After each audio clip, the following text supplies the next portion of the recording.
Welcome, Tulane families. We're so glad that you've joined us for tonight's Family Programs webinar, Supporting Your Student Through Academic Planning and Course Registration. We have been doing this particular webinar in advance of each subsequent semester to inform families about this whole process and the resources that are available to your student. And we found that it's helpful in just letting you know how all this works so you can provide some extra support to your student and just be aware of how all of this transpires at Tulane. And so I'm very pleased to introduce you to my colleague from the College Advising Department at Tulane, Heather Cooper. She's the Associate Director of Student Engagement in that department, and she will be the presenter tonight. And I will turn things over to her now and then join you again when it's time for the Q&A. Thank you very much, Penny. I'm realizing I'm wearing the same shirt in the picture as I'm wearing now, so I promise I do change shirts every once in a while. I'm really happy to see and be with all of you tonight. I'm a parent myself. I've worked at Tulane for over 10 years in the advising office, and I've been associate director for 2 years in our department. Tonight, the purpose of this webinar is to make sure that you have the information, resources, and some advice to help you support your students as they engage in their planning and preparation for the upcoming spring and summer course registration that opens up next month in November.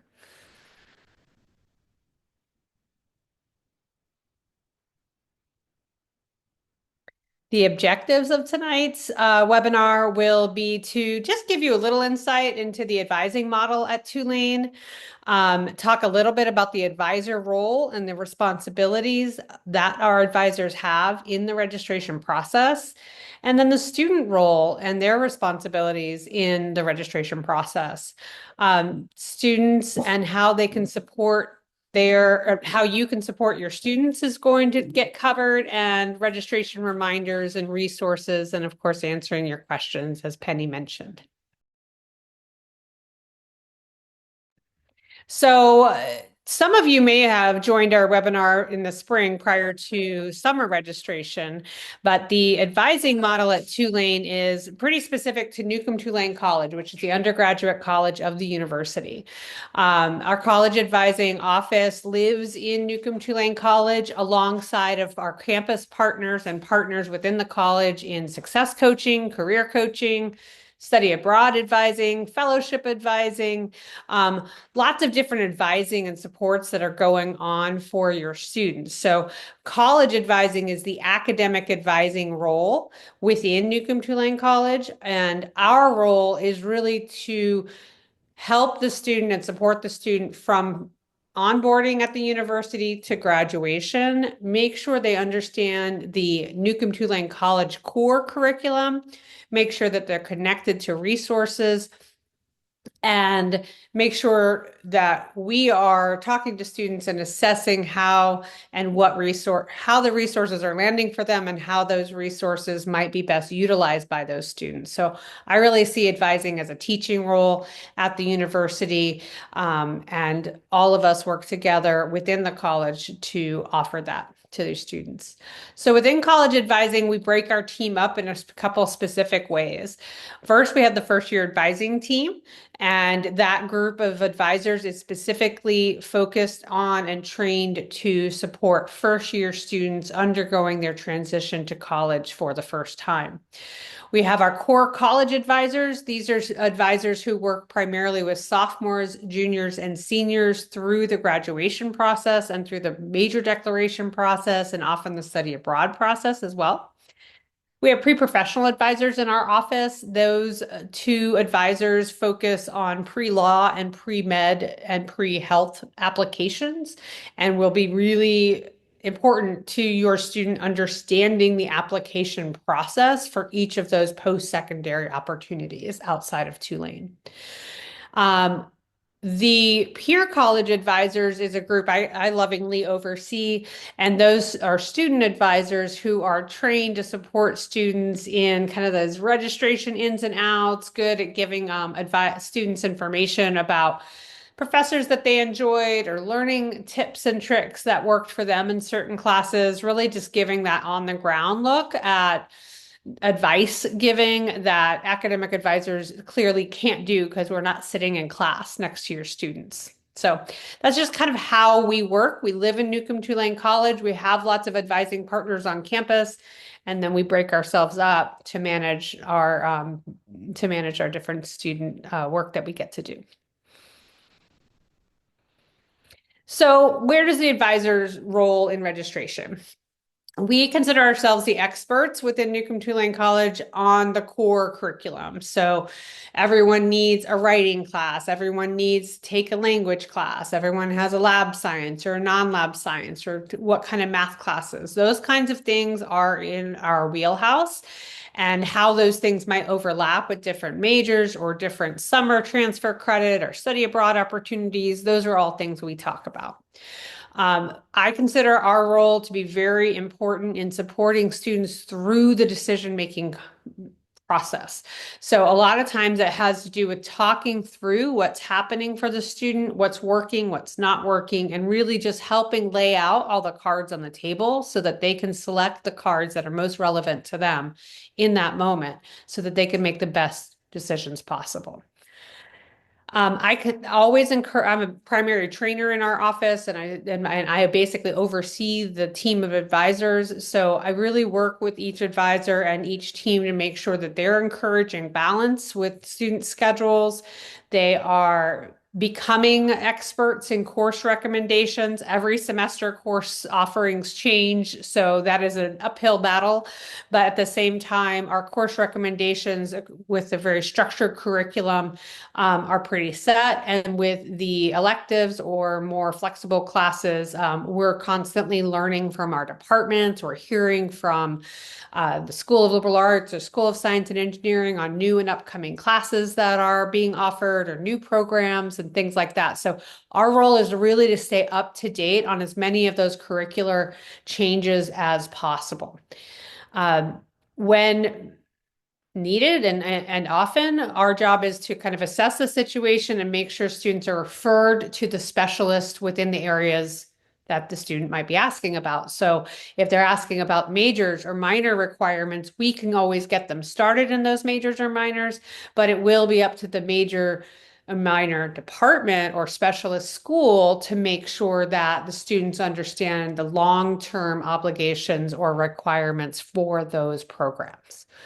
We also connect students to resources. If they're having a hard time adjusting to college, there might be a way for them to connect with our success coaches. If they're having any mental health struggles or anxiety struggles, we might get them to their counseling office.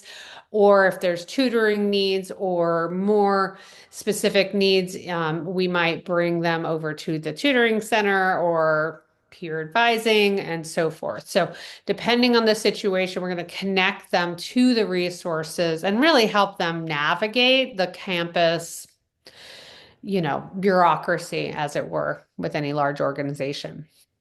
And then during this upcoming registration cycle, we are really kind of keeping an eye out for common registration issues and pitfalls and trying to stay ahead of that with the student as they show us what their plans are. So these are all kinds of important things that are relevant to the advisor role in this process.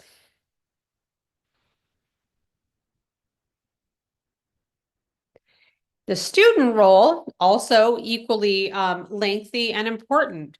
It's really important, as with any student role with campus services like advising, for students to come with some level of preparation. I fully understand that some students might show up and say, I don't know where to start. And we expect that, of course, when students are just getting started. But these are just the general tips, and we send them lots of emails and reminders around this during this time. So they do have some information about how to get started. The first thing is for them to identify their registration ticket time. I will talk a little bit more about ticket times, but ultimately, when a student is assigned a registration time that is done completely based on their earned credit hours in college. So, of course, a first-year student with 0 credits earned at the college level. We have a lot of those students, and those are randomly selected by the computer, and those times are divvied out so everybody has a different time. Students can find those times across their Gibson portal on a large banner that says your registration ticket time is. And it's important for students to kind of be aware, okay, I register on November 15th at 8 a.m., that they should be aware that that's the moment that they want to try to register or close to it. It will be in their best interest to do so. So just identifying that time is a really important part of this process. If they have any registration holds, those will also be posted across their student tab in Gibson in the portal that they use to access their student information. And those holds, if relevant, will say whether or not they're registration holds, and students need to be aware of those things. There's lots of little pop-ups that tell them, and oftentimes they have some unread emails in their Tulane inbox. So these are important holds to pay attention to. Not all students will have this. It's a very small percentage of registration holds that get put on, but common holds are things around immunization records are really important. So the Student Health Center does put registration holds on students who are behind in submitting the documentation they need for their immunization. And sometimes there are accounts receivable holds that need to be addressed by the students. And again, sometimes the parents are very helpful in both of these areas. Students need to consult the academic resources that they have across campus in order to kind of get their heads on. I'm going to talk about this more explicitly in a minute, but we do expect that they will have not just spoken to us, but also kind of talk to their peers, talk to their professors about what classes might be next. Am I ready for this next level? Those kinds of conversations should be happening outside of just an advising appointment. They have something called a DegreeWorks audit, which is a list of classes and requirements that they need to graduate. This becomes a little bit more useful as they get closer to graduation and take more classes, but it is a really important place for them to look for information about what's next. And again, I'm not asking them to be experts, but what I really want to see students doing is actively engaging and coming up with questions about the process so that they can kind of learn how to take ownership over it as they move into sophomore year and beyond. I do love it when a student builds a planner. Some students build lots of really intricate planners in lots of different spreadsheets. Others will just kind of throw some classes in a cart. There's no wrong way to do this, but coming up with a list of classes that they've thought about or heard about or think they need to take is always helpful in coming to an appointment with a peer advisor or a college advisor and having kind of a conversation about some of those classes. And then registering on time and being flexible. So the students trying to come up with options and backup options and just kind of understanding and learning and rolling with the process of registration. I'll talk a little bit more about that, but main thing for students and parents is to just kind of stay calm in this process. It's only a 2-week period, and we do have time later on to address scheduling issues. That's it. Thank you. So these are some of the specifics I was just talking about. This is more of a step-by-step version of the last slide. So I won't spend a lot of time on it, but I do think it was helpful just to kind of see the list. So how does a student create a wish list of classes if they have no idea where to start? Well, they should probably start with the catalog. And usually I recommend starting with their major interest because oftentimes there are requirements that need to be taken kind of semester by semester. So looking at the catalog, looking at the majors they might be interested in, and extrapolating from those the main classes that they haven't taken and kind of going down the list and saying, this looks like what's next. This looks like what's next. looking through and running their degree audit. That is available on the Gibson portal as well. Very easy to run, very easy to access. Not always easy to read. So this is that teaching part of advising that comes in. There's a lot of information online as well.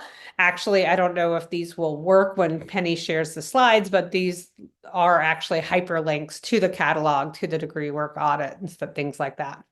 And then, of course, using the class schedule to start looking things up and coming up with that list of options and interests.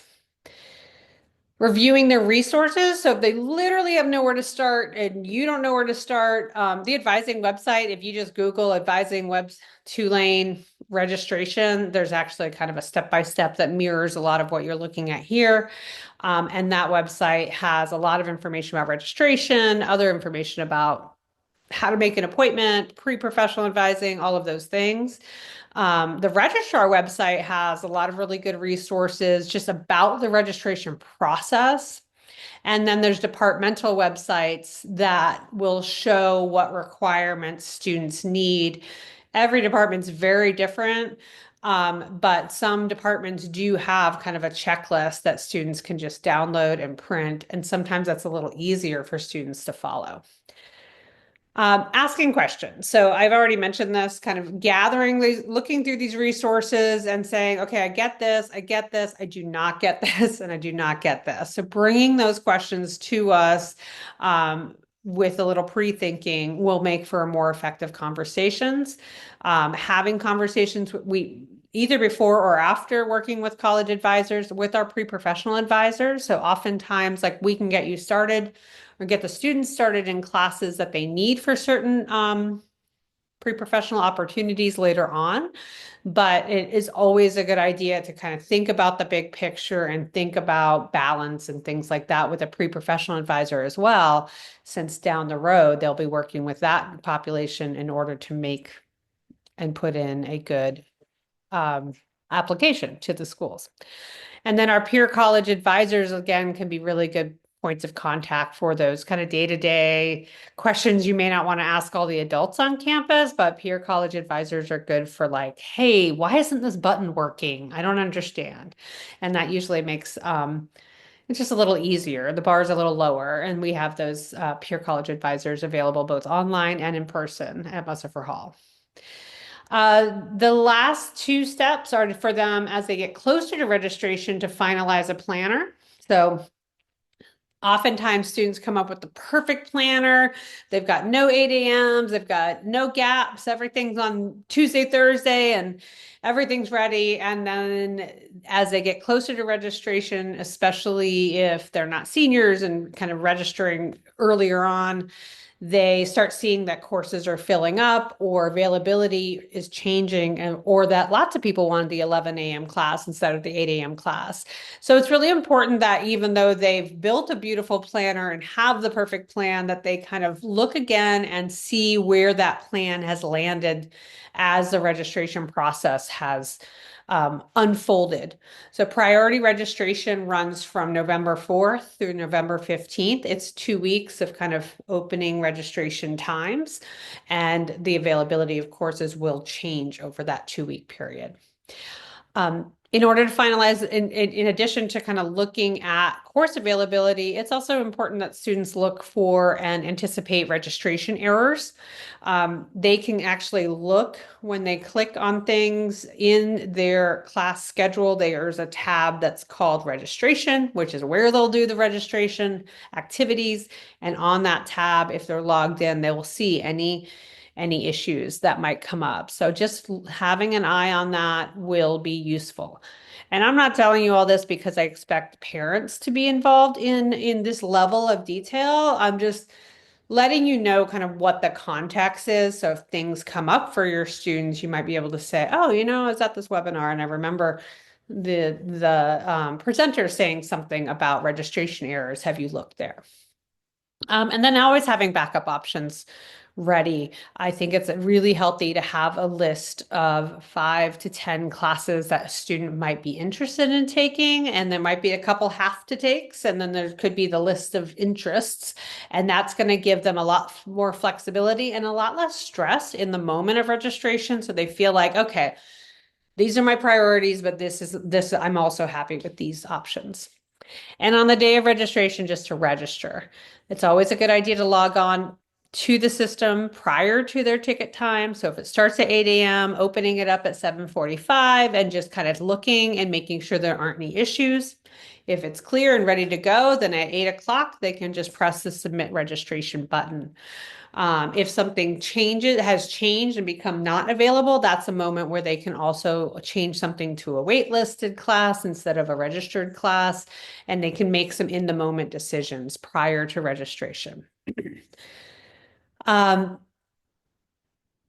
They'll need to submit that registration and then click on something called current schedule, which shows them what they actually registered in. I think this is a good practice for all students, just to make sure that what they thought they pushed the button on, they actually registered for. Oftentimes when students do a lot of things on like phones or even smaller screens like iPads, they might miss something or thought they did something and they didn't actually do it. So the current schedule tab is a little quick way to check their work, so to speak, after they've registered. So, what role do you play? You are a lot of times the sounding board of a lot of the emotions that come up at this time. I have done this job for a really long time, and I find that the emotions that come up during this time are certainly about registration and some of the worry that they're not going to get classes or they're not going to graduate on time. Like I hear a lot of catastrophizing early on in these processes for students. But what I have realized over time is also that registration just comes at a really kind of high stress time in the semester. We're getting really close to the end of classes. Students are kind of in the wake up call mode. If they're kind of working really hard, they might have a lot of tests before the holidays and things like that. So I just find that there's a lot going on for students. They're processing a lot of information just in their lives and in their classes that they're taking. And so the whole registration process seems to be kind of and the stress around it seems to kind of be a microcosm of that moment for them. So I find that this is exactly when Penny always uses the term parents as partners. This is exactly when I think parents can be a really important voice in the process. In the planning process, just helping your students really think about and reflect on what classes they've really been enjoying. What are they excelling in? They could be struggling in their pre-med classes or business classes. And if it's every class, not just one-off tests or things like that, maybe helping them reflect on kind of how it's going, how this plan relates, or how the set of classes that they're in or planning, how that feels moving forward. Helping them discuss their academic plans, especially those types of plans that might take additional time or money. Is taking classes during the summer an opportunity that would be good for your student? Maybe there's study abroad opportunities coming up that they need to fold into their planning, or how they might find some time in their schedules for unpaid internships. All of these things are things that are probably already happening, but I find that talking about these things with their families is a really important framework for students. Referring them to us, to College Advising, and really to our whole team. We can get very full at this time of year. It's impossible to see every student on campus in a short 2-week, 3-week window. But we are around and we are offering lots of things and ways to like support students. So I'll show you some of those resources in a minute and some of our scheduling around campus and how to find us. But getting them to our website and the resources that live there, our appointment links, or some of our alternative types of supports like drop-ins, virtual advising, or peer advising. getting them to our office is, especially if they're kind of getting really wound up, is often a good idea. Reminding them that we do have afternoon from 1 to 4, Monday through Thursdays, virtual advisors. And during registration, especially during peak registration time, November 11th through 15th, we'll have drop-in advising from 1 to 4. Encourage your student to have lots of flexibility and some patience with the process. If a class has a really long wait list, for example, and students feel like, well, I just need to tell the professor I need this class because, but lots of people are joining the wait list and the class filled up very quickly. Yes, they can email the professor, but no, not everything's going to necessarily get resolved in the moment of registration. The professors are still kind of processing and seeing what's happening. They're going to honor the wait list for the short term. And while outreach and persistence is really important for our students, we also want to kind of manage their expectations, encourage them to be flexible, and often encourage them to be, yes, proactive, but also very patient. So you helping your student kind of balance that and just to stay calm in this process can be really helpful as well.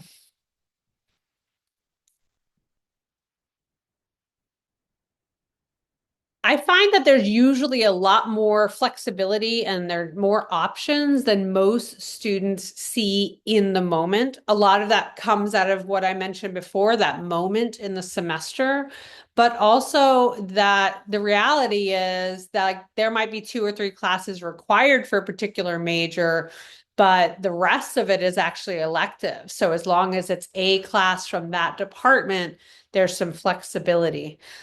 Each curriculum is different, so I'm not going to venture into giving you explicit examples, but most of our majors and minors are pretty flexible. The exceptions would be things like engineering, or even business. I would say engineering is very hands-on as a department in making sure students are moving forward. Science departments in general are extremely aware how important some of the sequential classes are for their students. And after the dust of registration settles, departments will oftentimes help students who are actually not in the classes they need to get into those classes if it comes down to it. But that flexibility is not just within the semester, it's also within their larger 4-year graduation plan. So while a first-year student might really want to take that most popular class with Walter Isaacson, they have a few more opportunities and days that they can take those. Semesters that they could take those later down the road. Remember that there's a big swath of time between now or November 15th when registration ends and next semester, which is in January. So we do have a few months to work out those kinds of kinks in the scheduling requirements. And that is what our office helps with and helps negotiate, or works with the student to get to the departments that will help them to negotiate some of those roadblocks. Again, what I'm not saying is that every student will get the exact classes that want as long as they go to the departments. But if they need the class to actually progress and there's no other alternatives, the departments are usually pretty helpful in those processes as well. Your student may make schedule adjustments all the way through the add period, which is always the Friday of the second week of classes. So students do have time to add and drop things and to make decisions. So the right now registration part of the game is really a strategy for register for full time class schedule and do the best you can in that moment, and then continue to tweak it moving forward if you need to.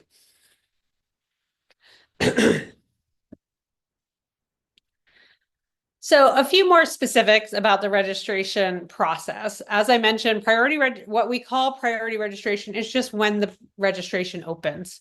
Once it's open, it remains open for the students all the way through that add deadline that I mentioned at the beginning of the following semester. Schedule changes are allowed and do happen I do not want students to be sitting there staring at a schedule for 2 months in a row, but oftentimes they're kind of waiting for waitlist reminders and things like that during that period of time. Time tickets are based on credits earned and they cannot be changed. So that's just set by the computer system at the registrar's office. Advisors have nothing to do with when the student has been assigned to the registration window. Credit minimums, I think these are good reminders to keep in mind. So when we think of what a full-time student is, and which most of our NTC students are full-time residential students at NTC, we think of 12 credits or higher. 12 credits is the minimum eligibility for our athletes. 12 credits is the minimum number of credits a student can be in and qualify for many of their financial aid packages and things like that. So, but 12 credits is not enough to actually graduate on time if you are trying to graduate in 8 semesters. So most students will take anywhere from 15 to 17 credits per semester in order to meet 15 credits is usually sufficient to meet the credit requirement that's needed for graduation. A 12 credit semester here and there is never going to hurt them, but they can't always take 12 without supplementing credits in some way. But anytime they hit 12 credits, that's when you're kind of at that full-time marker. During registration and when their ticket time opens for the first time, they're going to be able to register for 17 credits.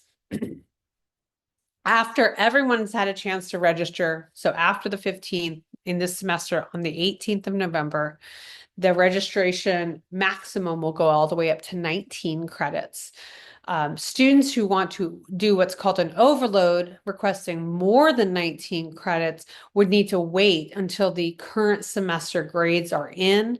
That request will go to their advisor and is solely based on their semester GPA and their overall GPA. So we have these policies in place to make sure students aren't kind of overdoing it on the regular. And the 17 credit limit is really in place to make sure that seniors who might register first don't hold a bunch of classes that they're not interested in taking, and to make sure that our sophomores and our freshmen have classes that they have access to during the registration cycle.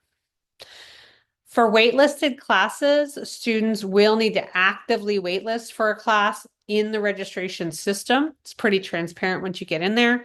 They can only waitlist for up to 3 classes. So they can't just waitlist on 20 classes and hope for the best. There is some strategy and choice around those decisions. And again, that's kind of a place for a good advising conversation to take place if they are kind of trying that strategy of over waitlisting. This students can only waitlist for classes that don't have any co-requisites. So they can't really waitlist on a chemistry class because it has a co-requisite of a lab. Something about our system doesn't allow for that waitlisting. And they can't waitlist on a class that they're already registered for a different section. So if they really want this Spanish class that's at 10 a.m., but they're in this Spanish class that's at 8 a.m., they're not going to be able to waitlist for the 10 a.m. class unless they drop the 8 a.m. class. So that can get, again, that's a choice in the moment that has to be weighed. And that's where advising comes in.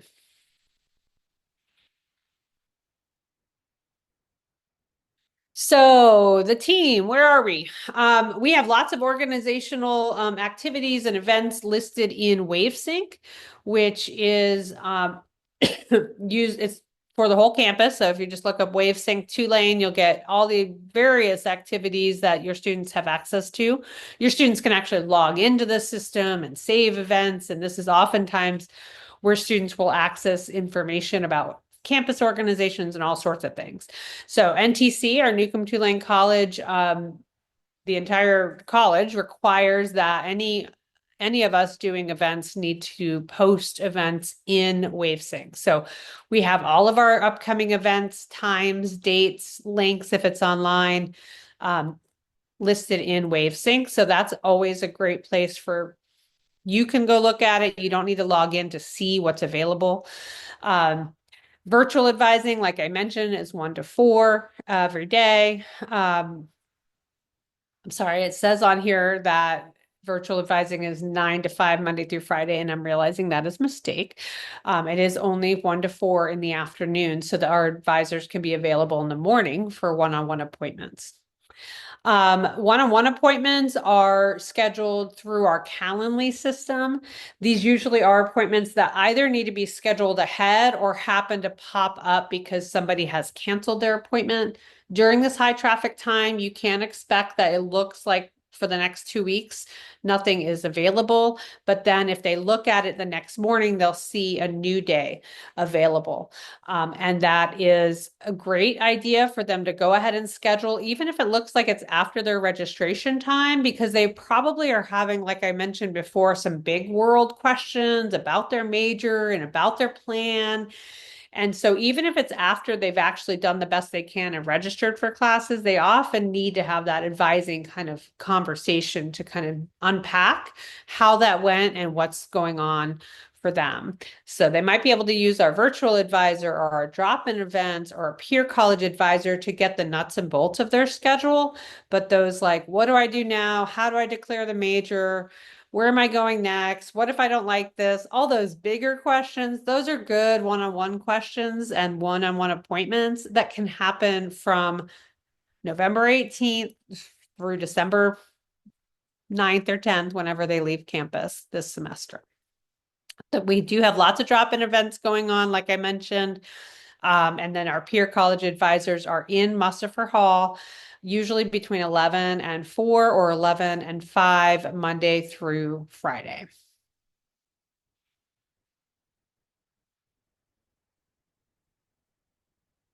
This is just a graphic, so you can see this is kind of, we put up lawn signs all over campus. This is last year's lawn sign. Obviously, it is not April, but this is kind of a graphic to show all the different places we're doing drop-in advising around campus.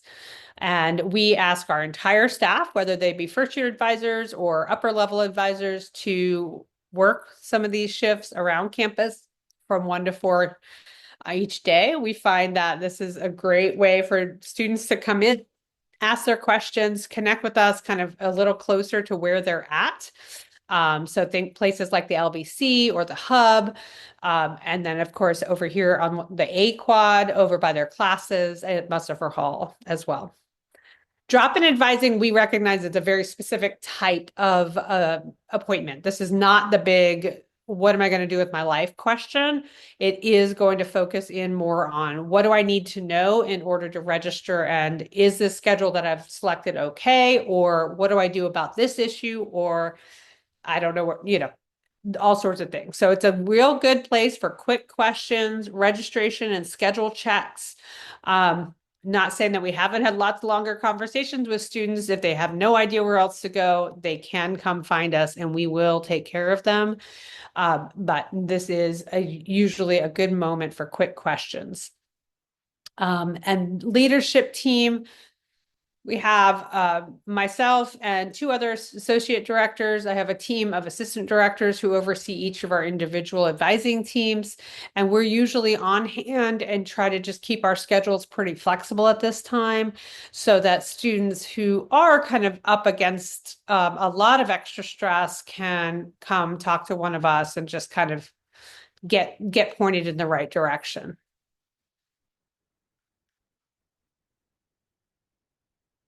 All right, so summer class and planning. One thing that's a little new for me is that registration at this time now in November opens not just for spring, but for summer classes at Tulane. So we have a fantastic person who oversees our summer school classes. And if that's something you or your student or have been talking about, this is a good moment to look at that. There are a few high demand summer classes. They can register for them when their ticket time opens. They won't pay for them until April. So if they're not sure, I would recommend going ahead and signing up for that summer class. And if they decide to do something else, just make sure they drop that class before April. So summer classes are offered at Tulane in millions of different ways, some ways through Newcomb-Tulane College and some ways through the specific schools. There are also programs that are specific study abroad programs in the summer. If your student has a particularly rigorous curriculum and has a hard time figuring out how to fit study abroad into their regular fall or spring semesters, a summer study abroad program could be a really nice opportunity for them to knock out a few requirements and have some of that abroad experience without leaving campus for the entire semester. The service learning has some abroad classes and opportunities as well for your students who are really interested in contributing in that way in the international community. We have an Office of Undergraduate Research that can fund and often help students think through summer opportunities within research, whether that be specific to a lab or working with a sociology professor on their research. So there's a lot of opportunities that can be discussed on how to use those summers. In our office, we used to have a little sign from a career book that our dean really enjoyed that said, what are you doing this summer? And that was like the tagline for our office, because just planting the seed about these questions with these students is a good way to get them thinking like, oh yeah, I was just going to collapse on my bed and let mom make dinner for me all summer, but maybe I should do something a little bit different or more productive now that I'm here at college and have just a few summers left before launching out on my own. Transfer credit and discussing classes that might be taken over the summer at other opportunities needs to be discussed with our transfer credit advisor. So there are some resources on our website for that. And the financial aid office has some information on their website that I decided to add here because I found that that was useful information so people understand the difference between fall and spring college funding and summer funding, which is a separate pot of money, so to speak. There are some opportunities coming up if you're if you're going to be at the upcoming homecoming weekend in just a week or two. You can learn a little bit more about upcoming summer opportunities and courses or internships, research projects, service learning, and study abroad opportunities. There's a summer opportunities fair. So that's on Friday, November 8th from 11:30 to 1. And it will be held in the LBC Kendall Cram Lecture Hall, which is the big hall upstairs. If you've been to campus before, you've probably already been in there. And that's room 213 in the LBC. If you aren't able to join us for homecoming weekend, you can still see all of the opportunities that are available on the Summer Opportunities website.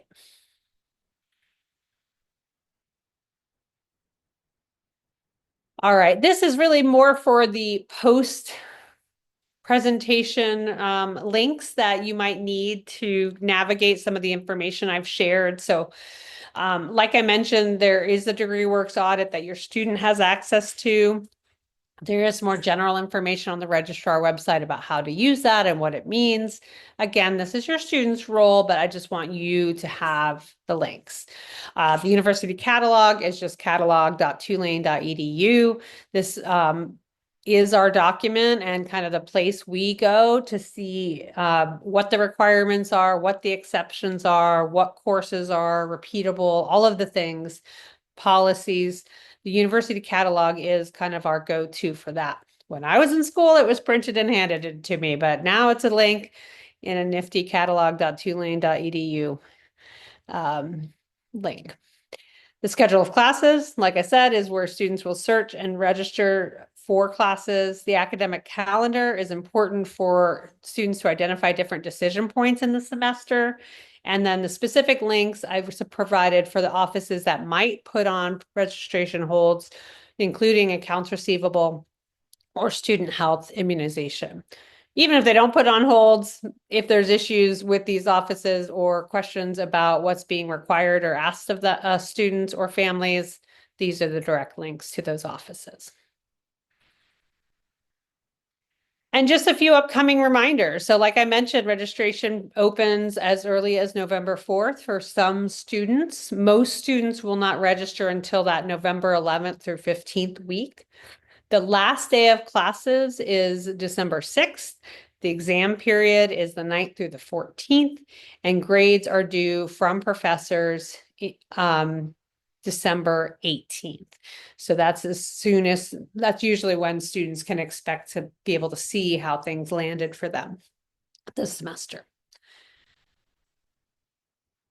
And that's it. We're ready for questions. I always provide my direct email and phone number because I do think it's really important for people to feel like they have someone in our office to connect with. Even if I'm not the last person, I'm happy to be the first person. Okay, so I'll start going through the questions for you, Heather.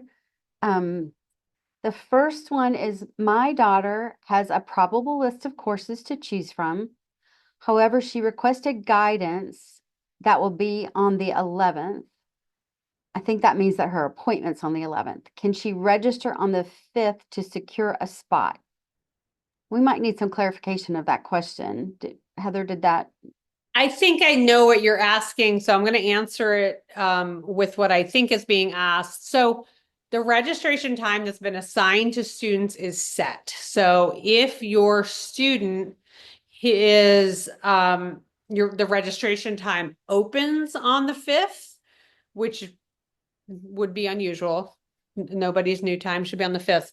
But if it were to open earlier than the appointment time that the student can get to review their schedule, absolutely every time the student should do the best they can and register for what they can. If the question is, can my student go ahead and register earlier than their time that has been set for them? The answer would be no. Does that make sense? So they wouldn't be able to register prior to the time that they have been assigned. So in the registration system, in addition to Gibson, there's also a banner that says your registration time is now open, um, will open on this date at this time. So that's when the student can press the button. It's great that your student's already gotten started though and has some ideas. Now the question is, if that's what they have and they can register for it on the day their registration opens, then absolutely they can press the button and go with that schedule. I would always recommend at some point talking to somebody in our office before the semester begins. The next question is, does financial aid cover summer courses? So financial aid packages that your student might have for fall and spring do not automatically extend into summer. Most do not. So there are different opportunities for financial aid support in the summer, but they have to be applied to and reviewed separately. So their best bet is to make an appointment or send an email to their financial aid counselor, their assigned financial aid counselor, Yeah, and yes, and ask yes. some And questions, maybe I was draw going to out the say, scenario, sorry, go ahead. like explain the scenario of what they might be looking at, how many courses they might want to take or whatever, and ask for some guidance from their assigned financial aid counselor. Yeah, I think that can be really helpful. Newcomb-Tulane College is very supportive of, trying to help help students access summer classes, especially if it's really important to their graduation trajectory. So talking to your advisor a little bit to see what is really needed and not needed. And then also looking through some of the web resources that you and I have put together here, are also, I think would be good for your student to look at now or between now and the winter break so that they can be ready to apply if they want to apply for some summer funding.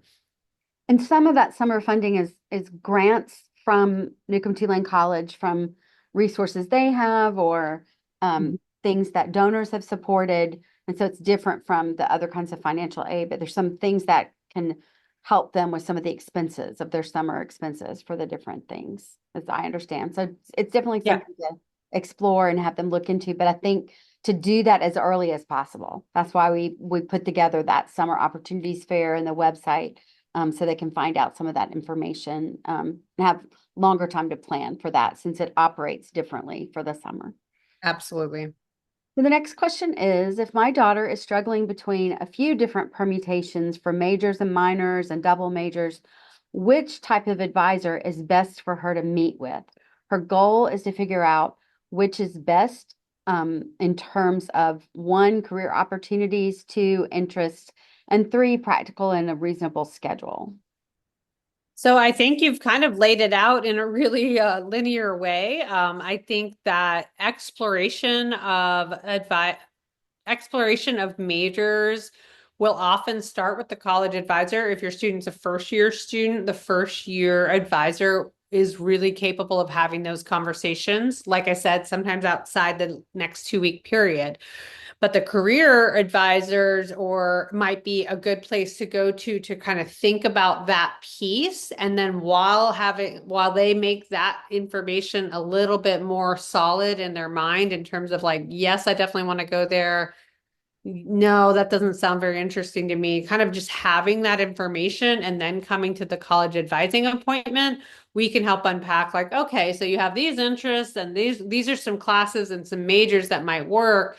My role in advising is usually to make sure the next semester is going to pique the student's interest, but is also moving them forward in the major or minors of their interests. And so what I'm going to do is first prioritize, when I talk to students, the more structured majors that have a lot more classes to the minors or things that are easier to, not easier, but like take up less space in a schedule.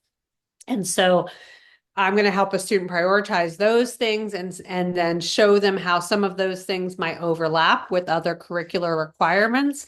And then we're going to come up with a schedule that helps kind of meet some of those goals, if that makes sense. So I think simultaneous conversations throughout this period or throughout the spring with career coaches is a great idea. If your student is just stuck in indecision and just having a hard time thinking through these things because they're kind of decision fatigued, sometimes a success coach can be good with that because a success coach kind of helps students reflect, kind of get them talking about who they are, what they want, and what their values are. And I think sometimes those conversations are really useful. So career success coaching and academic advising, I could see all kind of coming together in a nice way for a student in that position.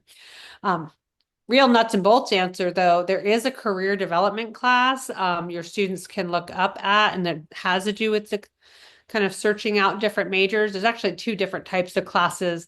One is called CRDV, I think 1060, and it's majors and jobs. So just kind of focusing on that exploration process. And another one's called Tailor Your Life. They have a couple different levels. I think it's Taylor 3000 on the schedule, but that one's going to be a little bit more like design oriented, to design your life. And it's kind of a fun way for students to go big and think about the different, like who they want to be and what they want to do and how they want to get there, and then kind of work backwards from that and kind of imagine their lives. And I think just getting students to talk about these things is oftentimes really fruitful for the decision-making process. And Heather, we should probably clarify Yep. that Tailor Your Life courses are something that has emerged from our Taylor Center Yep. for Social Entrepreneurship and Design Thinking.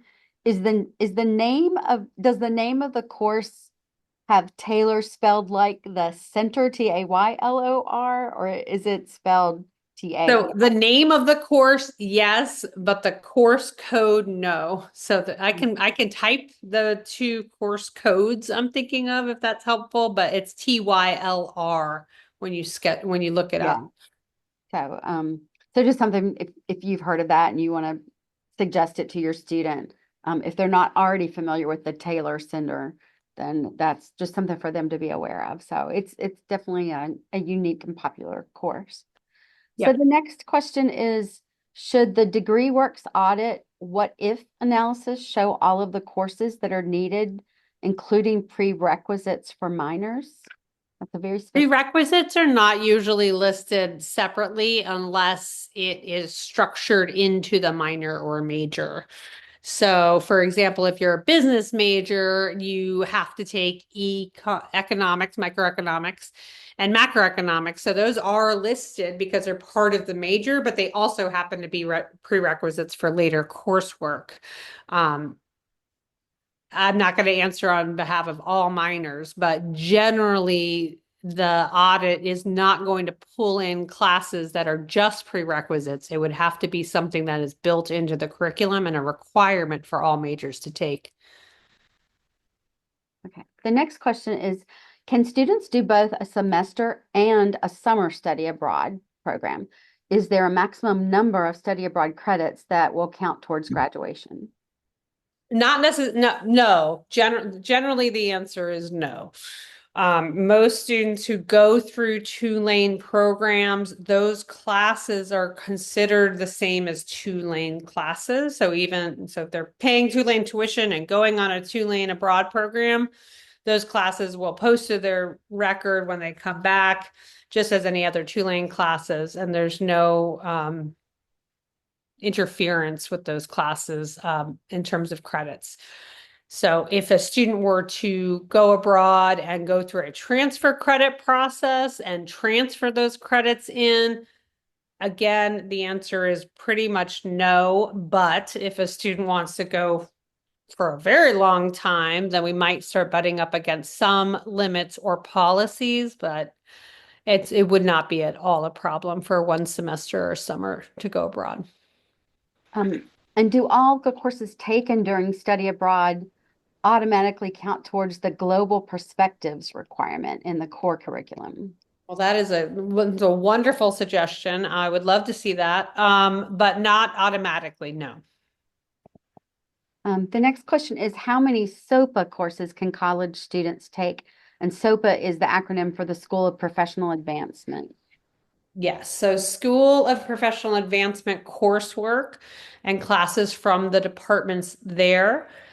Students are only allowed to take 9 credits of coursework out of schools outside of NTC. So that includes SOPA, social work, and the law school currently.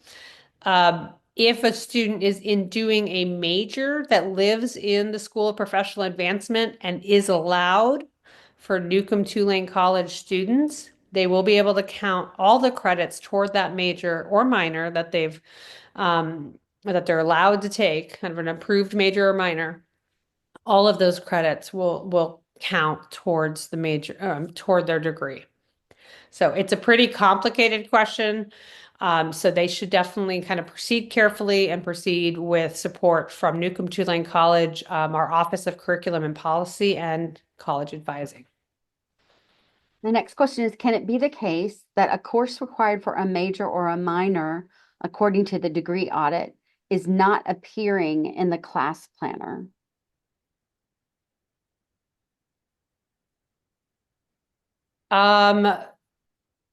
I'm trying to make sure I understand the question. Can it be the case that a course required for a major or minor according to the degree is not appearing in the class planner? Yes, it can. Sorry. For some reason, I was hearing it differently. Yes, that can be true. Some classes are offered in sequentially or in the fall only and the spring only. So a good example is Chemistry 1 is offered every fall and Chemistry 2 is offered every spring. But you will not see Chemistry 1 offered in the spring, even if it's required for the major. So those sequential classes are things that students would need to be aware of. And some departments are pretty clear when you start talking to them about what classes will be offered in the fall or the spring. So yeah, the degree audit is not comprehensive to what is being offered. The degree audit is programmed to include any class that has been approved for that major and minor. So Tulane's been here a long time, so lots of classes over the years have been approved for different majors and minors and to fulfill certain requirements. But it might be that some of those requirements are no longer or not currently being offered. If a student feels locked out of what they need, they should be talking directly to the department and getting the support there to make sure that the department is aware of any discrepancies that are listed, but also to make sure that the student has the guidance they need to take the correct classes in the spring. It might be a situation where they're like, oh, don't worry about that, take that in the fall, and then you can take this for now, take this. And just to clarify, by department, you mean the academic department, like, you know, Like economics or communication or English. classical studies Right. or chemistry. So the last question that we have before we close is just to clarify that earlier statement. So the Newcomb-Tulane College students can take a major or a minor in SOPA in the School of Professional Advancement. So if you could clarify. Yes. Yes, there are, it's in the catalog, it's under Newcomb-Tulane College policies, but there are a list of of approved SOPA majors and minors that Newcomb-Tulane College students can access. Okay, well, that's all the questions, and we've gotten to the end of our time. So I want to thank everyone for joining us this evening. And for those of you who may be watching this later, we're pleased to know that you're interested in this. And we always value any feedback. So I would ask if you have feedback you want to type into the questions right now, that's helpful for us. Or if you have, if you want to send us information later, you can always send your feedback to families@tulane.edu. If you have specific questions about the content of the webinar, then you should direct those to Heather, and her email address is here, hcooper2@tulane.edu. And if you have suggestions for other topics, then please let me know by emailing families@tulane.edu.